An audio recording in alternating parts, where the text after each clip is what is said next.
Issue 6. When the wiping duration begins.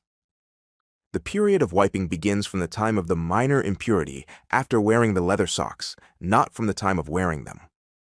For example, if one performs ablution for dawn prayer, wears the leather socks, then later breaks his ablution after sunrise, but does not perform a new ablution until then the duration begins from the time of breaking ablution, that is, after sunrise.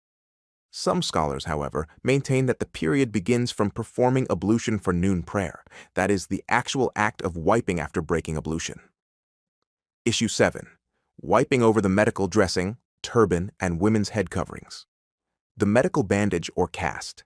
This refers to splints or bandages, example, plaster casts, used to support broken limbs.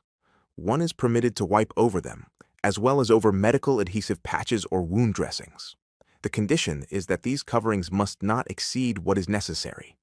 Any excess beyond what is needed must be removed. Wiping over medical dressings is permissible in both minor and major impurities and has no time limit. Wiping remains valid until the dressing is removed or the underlying wound heals. The turban. It is a cloth wound around the head, and wiping over it is permissible, as narrated in the hadith of Al-Mughira ibn Shu'bah.